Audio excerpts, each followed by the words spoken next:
Hello friends, this is Shalini Srivastava. स्वागत है आपका टीचिंग लर्नर्स में। तो कैसे हैं आप लोग? उम्मीद है कि आप लोग बढ़िया होंगे और आपकी पढ़ाई अच्छी चल रही होगी। तो हम इस समय आप देख रहे हैं कि हम बात कर रहे हैं डीएलएड प्रथम सेमेस्टर की जो है एजुकेशन 1 की बुक हम देख रहे हैं, क्योंकि ये सारी बुक्स बहुत ही ज़रूरी हैं।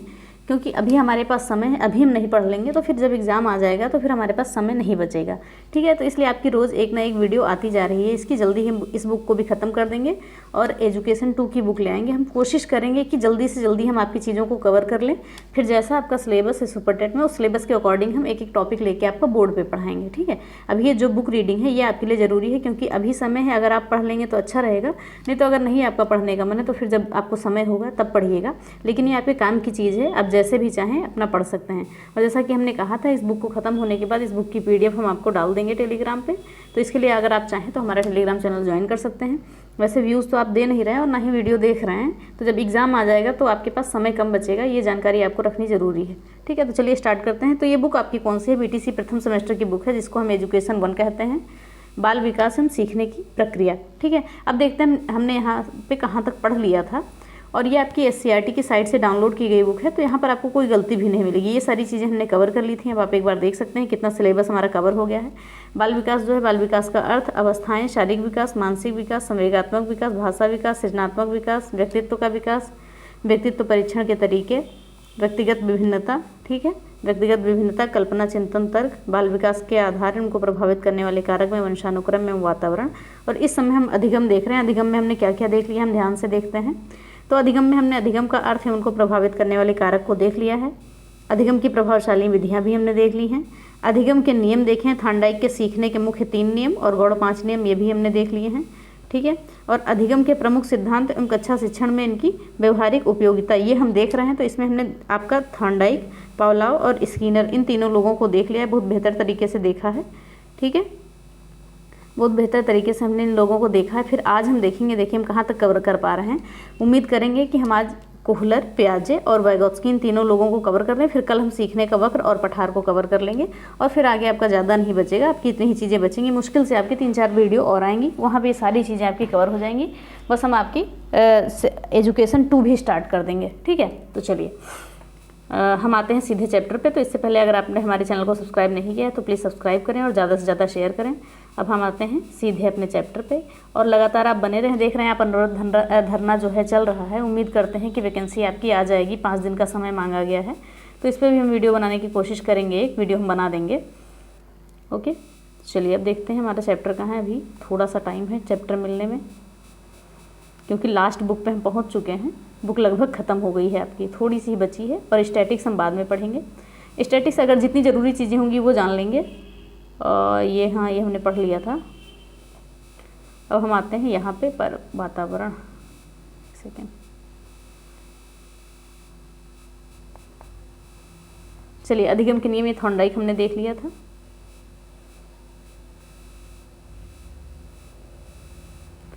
चलिए, तो अब ये आता है पियाजे का सिद्धांत, हम आगे निकाला है। तो हमने कहाँ तक देखा था आपका, ये देखते हैं। हमने यहाँ पर आपका देख लिया था स्किनर का सिद्धांत।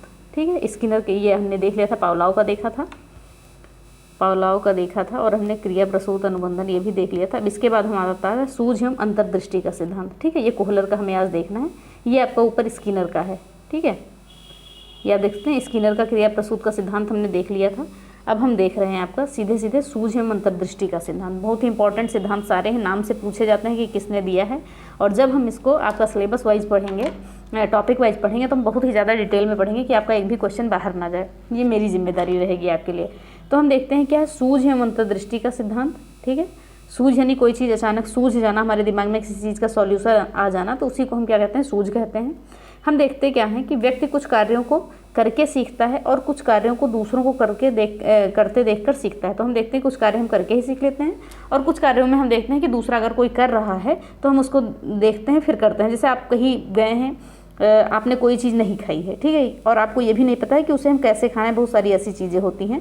तो आप कहीं पर अगर गए हैं, आपके सामने कोई व्यक्ति है, आप देखेंगे कि वो कैसे उन चीज़ों को खा रहा है, उसी हिसाब से आप उन चीज़ों को खाएंगे। या नॉर्मल सी चीज़ ले लेंगे, आप मेट्रो पे जाएंगे या कहीं भी जाएंगे तो एक अजीब सा वहाँ पे नल होता है, ठीक है, जो पानी लेने वाला, तो उसमें क्या होता है, आप देखते हैं कि सामने वाला कैसे खोल रहा है, कैसे क्या चीज़ें हैं, तो वैसे देख के आप भी खोलते हैं। बहुत सारे लोगों को पता नहीं होता है, तो वही सारी चीज़ें हैं। ठीक है। तो ये चीज़ें हम देख के करते हैं और कुछ चीज़ें हम खुद ही करके सीख लेते हैं। अब फिर क्या है, परंतु कार्य हम बिना बताए अपने आप ही सीख लेते हैं। ठीक है, कुछ कार्य जो है बिना किसी के बताए अपने आप ही सीख लेते हैं। इस प्रकार सीखने को हम सूझ के द्वारा सीखना कहते हैं। गुड महोदय ने कहा है कि सूझ वास्तविक स्थिति का आकस्मिक और तत्कालिक गुण है। ठीक है, यह इस परिभाषा याद रखिएगा। फिर हम क्या देखते हैं कि सूझ के इस सिद्धांत के प्रतिपादक जर्मनी के गेस्टाल्टवादी हैं। याद रखिएगा, जर्मनी के जो है गेस्टाल्टवादी हैं, इसलिए कोफका, कोहलर और वर्दाइमर के इस सिद्धांत को गेस्टाल्टवादी सिद्धांत कहा जाता है। ये क्वेश्चन आपका पूछा जाता है कि गेस्टाल्टवादी कौन कौन है, तो आपको नाम याद रखना है। कोफका, कोहलर, वर्दाइमर, ये सारे लोग क्या हैं, और ठीक है, ये सारे लोग गेस्टाल्टवादी हैं। इंपॉर्टेंट बहुत ज़्यादा है, इसको याद रखिएगा, इन सभी के नाम इंपॉर्टेंट है। अब हम देखते हैं, कोहलर के अनुसार किसी समस्या आने पर व्यक्ति अपनी मानसिक शक्ति द्वारा पूर्ण परिस्थिति का बोध हो जाता है। कुछ हमने गलत पढ़ा क्या? कोहलर के अनुसार किसी समस्या आने पर व्यक्ति को अपनी मानसिक शक्ति द्वारा पूर्ण परिस्थिति का बोध हो जाता है और सूझ द्वारा अचानक उसका हल निकल आता है। कभी कभी आप देखते हैं कि अचानक कोई चीज़ आप सोच रहे होते हैं, उसका हल अचानक आपके दिमाग में आ जाता है।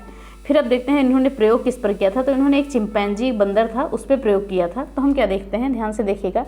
कोहलर महोदय ने इस सिद्धांत के प्रतिपादन के लिए चिंपैंजी और बंदर आदि पर प्रयोग किए थे। कोहलर ने सुल्तान नामक एक चिंपैंजी पर प्रयोग किया था। ये आपका यूपी टेट का क्वेश्चन बन सकता है कि कोहलर ने जिस चिंपैंजी पर प्रयोग किया था उसका नाम क्या था, तो उसका नाम क्या था, सुल्तान था। ये नाम आपको याद रखना है। चिंपैंजी को उसके पिंजड़े में बंद कर दिया गया और पिंजड़े की छत से केला लटका दिया गया। ठीक है, जो है पिंजड़े में बंद किया गया और पिंजड़ा बड़ा सा था, उसकी छत पे जो है केला लटका दिया गया। पिंजड़े के अंदर 2 छड़ियाँ, एक छोटी व एक बड़ी रख दी गई। 2 छड़ियाँ रख दी गई जो एक दूसरे में जोड़ी जा सकती हैं, यानी कि दोनों अगर एक दूसरे पे टच करती थी तो वो जुड़ जाती थी। चिंपैंजी ने बारी बारी से छड़ियों के द्वारा केले को गिराने का प्रयास किया, परंतु असफल रहा। निराश होकर वह बैठ गया, परंतु केलों को प्राप्त करने की समस्या मन में उसके बनी रही। फिर वो छड़ियों से खेलने लगा। अचानक छड़ियाँ एक दूसरे में घुस गई और जुड़ते ही उसमें सूझ उत्पन्न हो गई, यानी कि वो जब एक दूसरे से टच हो गई तो जुड़ गई और वो क्या हो गई, लंबी हो गई। दोनों छड़ियाँ जोड़कर केलों को गिराने में बंदर क्या हुआ, सफल हो गया चिंपैंजी। दूसरी बात, वैसी ही समस्या आने पर एक ही बार में हल निकालने में सफल हो गया। ठीक है, यानी विशेषता क्या, सूझ अचानक पैदा होती है। देखिए अब ध्यान से देखेंगे कि सिद्धांत में हमने क्या पढ़ा, ध्यान से देखिएगा। हम देखते हैं कि एक बड़ा सा ये पिंजरा हो गया आपका। ठीक है, बड़ा सा पिंजरा, इसकी छत ऊंची है और यहाँ पर इन्होंने केले लटका दिए हैं और ये छोटे छोटे बंदर यहाँ पर है और 2 छड़ियाँ इन्होंने रख दी है, एक छोटी एक बड़ी, कि दोनों छड़ी अगर खेलते हुए ये जुड़ जाएगी तो जैसे टच हो गई तो आपस में जुड़ जाएगी, इससे केले होते। तो बंदर देखते हैं, बहुत देर तक उछल कूद करते हैं, एक डंडी उठाते हैं, उतारना चाहते हैं, नहीं उठा पाते हैं, फिर अपने आप खेलने लगते हैं और अचानक क्या होता है, ये दोनों डंडी आपस में जुड़ जाती है और फिर बंदर ऊपर से केला उतार लेता है। जब उसको ये पता चल गया, बंदर तो थोड़ा बहुत तो होशियार होता ही, तो दूसरी बार वो पहली ही बार में निकाल लेता है। ठीक है, तो विशेषताएं क्या हैं, विशेषताओं के बारे में जानते हैं कि सूझ जो है अचानक ही पैदा होती है, जैसे बंदर को पैदा हुई सूझ कि डंडी जुड़ गई है, लाइए हम केला उतार लेते हैं। सीखने की प्रक्रिया संज्ञानात्मक होती है। ठीक है, और देखते हैं सीखने की प्रकृति लगभग अस्थायी होती है। नहीं, सूझ के द्वारा जब हम सीखते हैं, कोई चीज़ें हमें अचानक सूझ जाती हैं तो उसकी प्रकृति अस्थायी हो जाती है। सूझ के लिए समस्यात्मक परिस्थिति का होना अनिवार्य है। अगर कोई समस्या ही नहीं है तो सूझ कहाँ से आएगी। सूझ प्राणी के लक्ष्य और समाधान के बीच एक स्पष्ट संबंध की सूचक होती है। सूझ में समस्या का समाधान स्वतः मानसिक चिंतन करने से मिल जाता है। ठीक है, अब देखते हैं सूझ या अंतर्दृष्टि का शिक्षा में महत्व। यह सिद्धांत रचनात्मक कार्यों के लिए उपयोगी है। ठीक है, इस सिद्धांत से तर्क, कल्पना व चिंतन की शक्ति का विकास होता है, यानी कि व्यक्ति तर्क भी करता है, कल्पना भी करता है, चिंतन भी करता है, तभी उसके अंदर क्या होती है, सूझ आती है। विज्ञान, गणित जैसे विषयों के लिए बहुत उपयोगी है। साहित्य, संगीत, कला आदि की शिक्षा के लिए बहुत उपयोगी है। यह सिद्धांत बालकों को स्वयं खोज करके ज्ञान अर्जित करने के लिए प्रेरित करता है, यानी कि करके सीखने पर बल देता है। विद्यालय में बालक की समस्या समाधान पर आधारित अधिकांश सीखने में यह विधि उपयोगी है। हम देखते हैं कि क्लासरूम में जो है बच्चे परेशान होते हैं या किसी समस्या का समाधान ढूंढते हैं तो उसमें अचानक जब सूझ आती है तो ये उनके लिए ये विधि उपयोगी है। फिर हम देखते हैं अंतर्दृष्टि का सीखने में बहुत महत्वपूर्ण स्थान है, परंतु यह सूझ उच्च कोटि के पशुओं व मनुष्यों में ही संभव है, क्योंकि सूझ द्वारा सीखने में बुद्धि का प्रयोग करना पड़ता है। सामान्यतः कोई भी समस्या आने पर उसका समाधान हम सूझ के द्वारा ही करते हैं। तो ये हो गया आपका कोहलर का सिद्धांत। तो किसका किसका सिद्धांत हमने पढ़ लिया है, ध्यान से देखिएगा। थॉर्नडाइक का पढ़ा है। ठीक है, थॉर्नडाइक के बाद हमने किसका पढ़ा था, पावलोव का पढ़ा था। पावलोव के बाद हमने स्किनर का पढ़ा था। ठीक है, स्किनर के बाद हमने आपने क्या देखा, स्किनर के बाद हमने कोहलर का पढ़ा। अब कोहलर के बाद हम पियाजे का पढ़ेंगे, फिर रेगॉस्की पढ़ें। तो थॉर्नडाइक ने बिल्ली पर प्रयोग किया था, पावलोव ने कुत्ते पर किया था, स्किनर ने चूहे पर किया था और कोहलर ने जो है सुल्तान नामक चिंपैंजी पर किया था। अब हम आते हैं पियाजे का सिद्धांत। तो पियाजे क्या थे, संज्ञानात्मक विकास का सिद्धांत इन्होंने दिया था। तो ध्यान से देखिएगा, इनके रहने का स्थान भी पूछा जाता है, तो सारी चीज़ें जो चीज़ें आएंगी उन चीज़ों के बारे में हम बात करेंगे। तो पियाजे के सिद्धांत के बारे में अगर हम बात करें तो स्विस मनोवैज्ञानिक पियाजे का कहना है, ठीक है, पाइगेट भी लिखा होता है कहीं कहीं, तो उसको पियाजे ही कहते हैं। ये स्विस मनोवैज्ञानिक थे। इनका कहना था कि जैसे जैसे बच्चों की आयु बढ़ती है उनका कार्यक्षेत्र बढ़ता जाता है, वैसे वैसे उनकी बुद्धि का विकास भी होता जाता है। उन्होंने स्पष्ट किया कि पहले बच्चा सरल प्रत्ययों के माध्यम से सीखता है, यानी कहने का मतलब पहले बच्चा सरल प्रत्यय के माध्यम से कॉन्सेप्ट से सीखता है, परंतु जैसे जैसे बच्चा बड़ा होता है कठिन से कठिनतम प्रत्ययों को ग्रहण करने लगता है, इसलिए हमारे लिए उपयुक्त वातावरण की आवश्यकता होती है। तो जीन पियाजे ने जो है, आप एक बात याद रखिएगा, इन्होंने अपने बच्चों पर प्रयोग किया था, ठीक है, और विकास की 4 अवस्थाएं दी थी। वही जो अवस्थाएं हमने आपको अपने देखा होगा कि पहले या दूसरे वीडियो में इनकी सारी अवस्थाएं हमने बता दी थी कि 4 अवस्थाएं इन्होंने दी है, 4 प्रकार के बताए हैं। तो ये सारी चीज़ें हैं। फिर हम देखते हैं कि इन्होंने कहा था, यानी पियाजे ने कहा था कि सीखना कोई यांत्रिक क्रिया नहीं है बल्कि एक बौद्धिक प्रक्रिया है, एक संप्रत्यय के निर्माण की प्रक्रिया है और यह संप्रत्यय निर्माण बालक की आयु के अनुसार होता रहता है।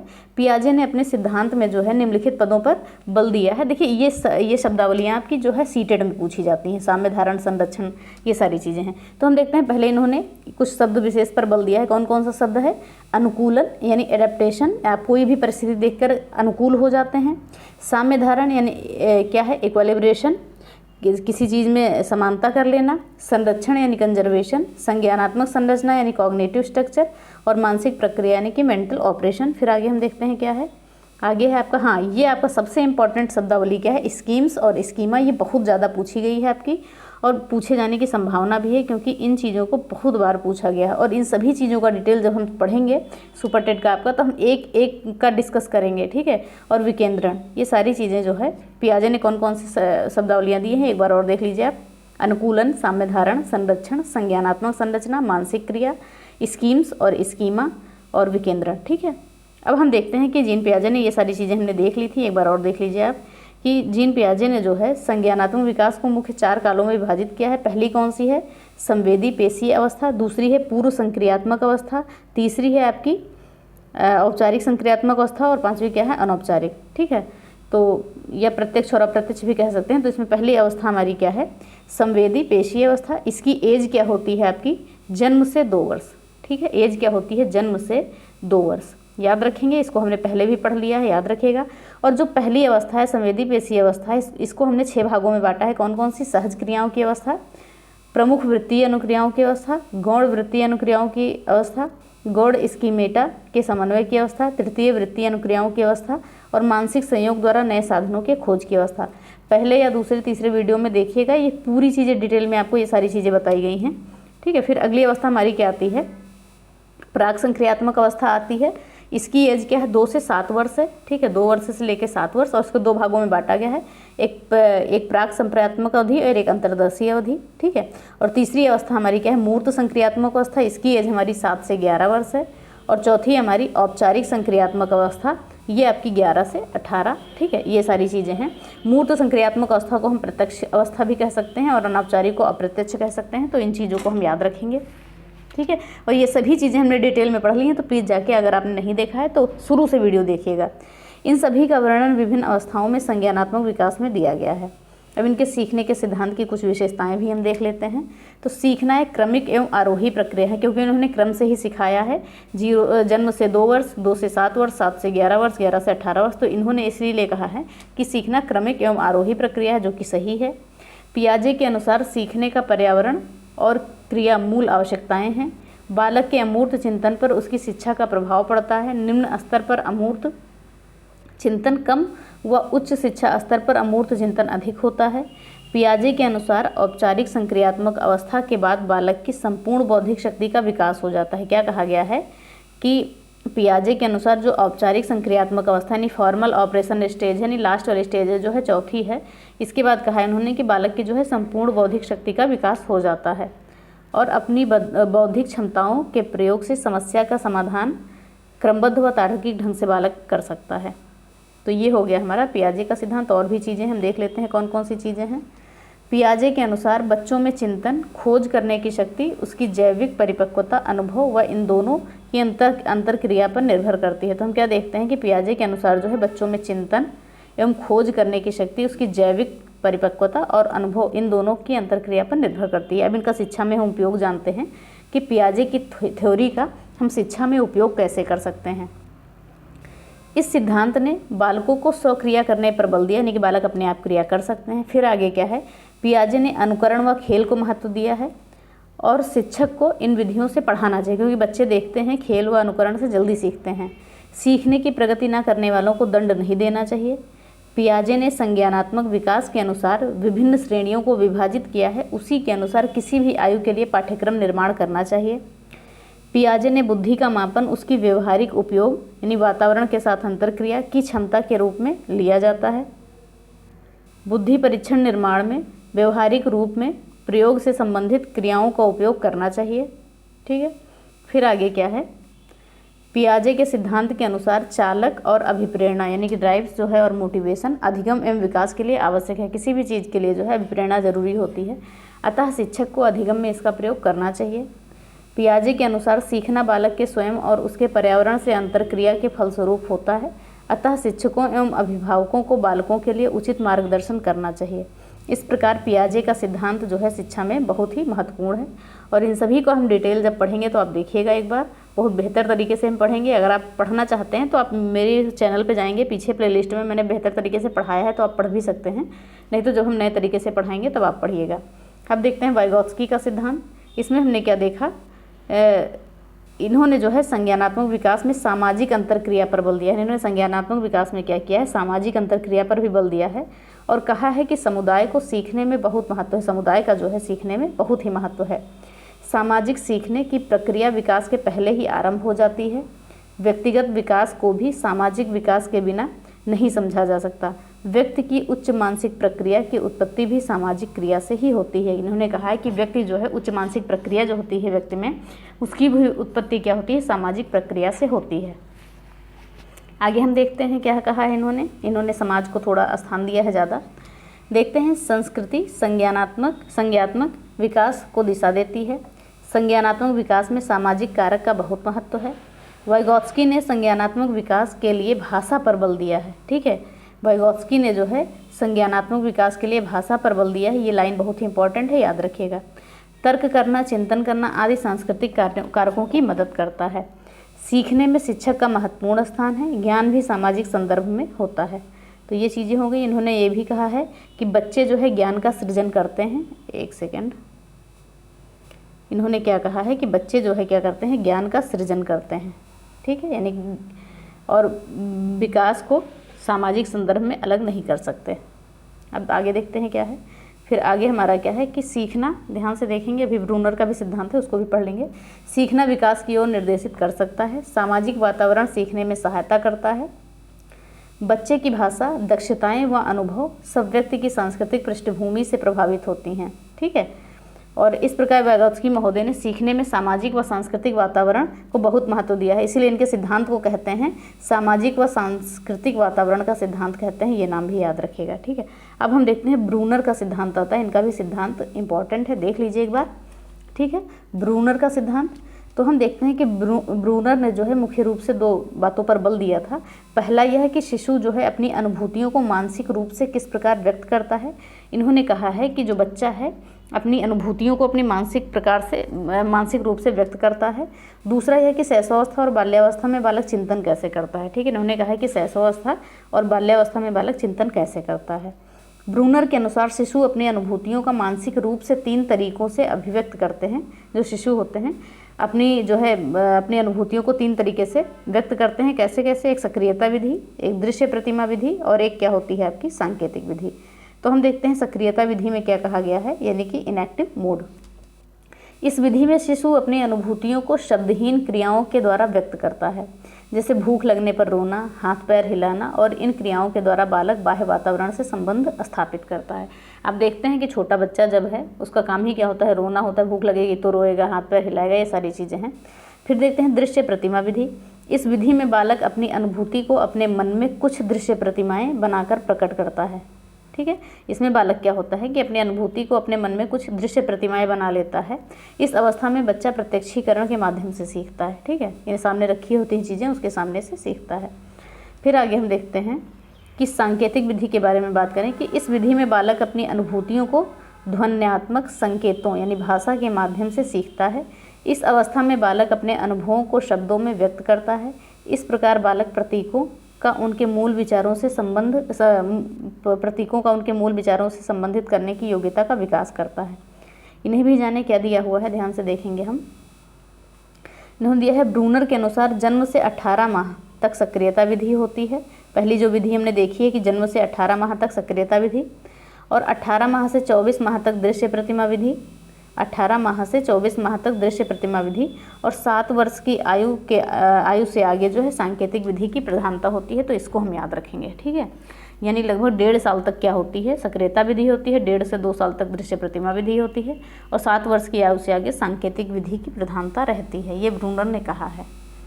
फिर हम क्या देखते हैं आगे, ध्यान से देखिएगा।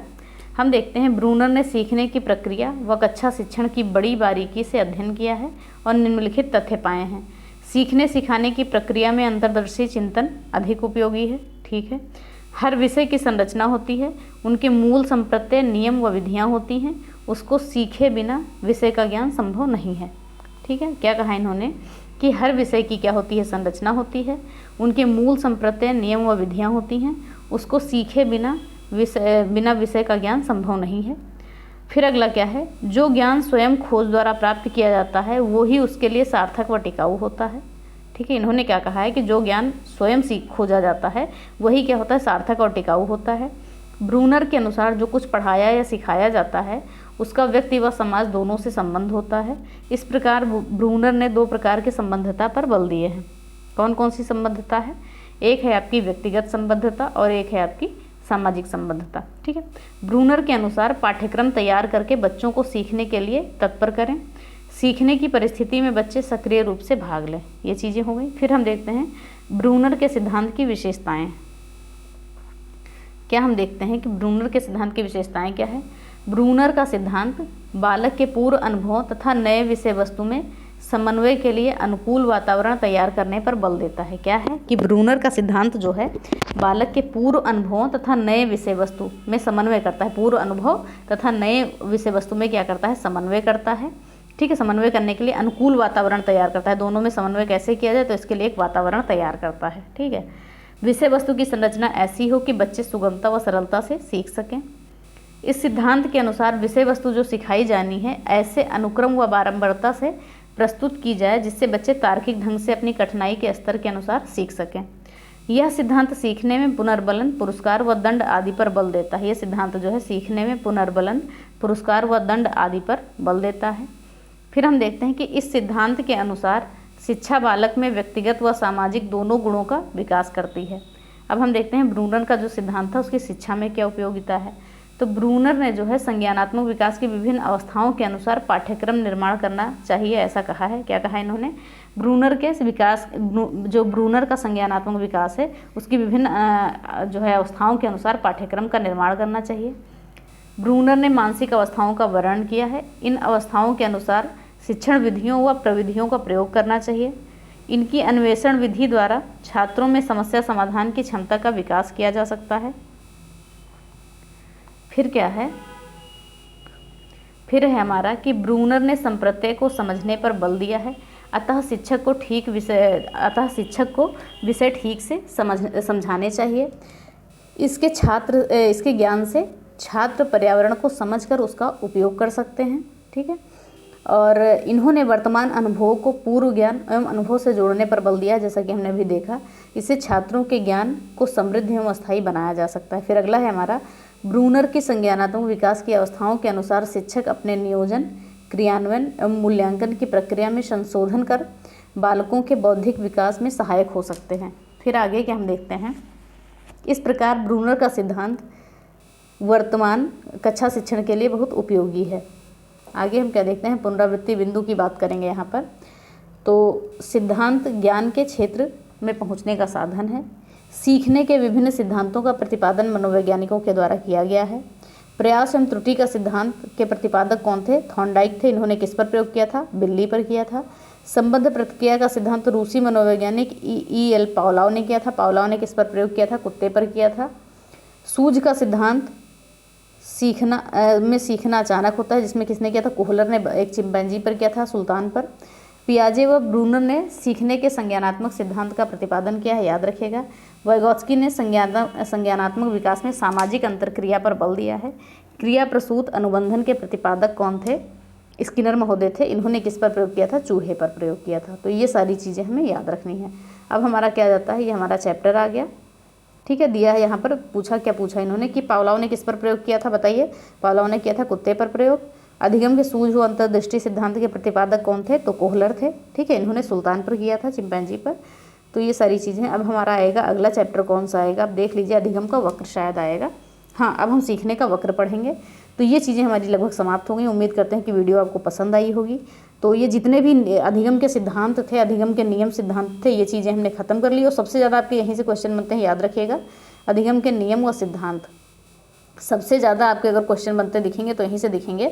और हम इन सभी चीज़ों को अभी तो हम रीडिंग कर रहे हैं, फिर हम डिटेल में जब पढ़ेंगे तो एक भी पॉइंट आपका नहीं छूटेगा। तो उम्मीद करते हैं वीडियो आपको पसंद आई होगी। तो अगर वीडियो पसंद आई है तो प्लीज़ वीडियो को लाइक करें, शेयर करें और चैनल को सब्सक्राइब करें। साथ में बेल आइकन दबाना ना भूलें। धन्यवाद। जय हिंद।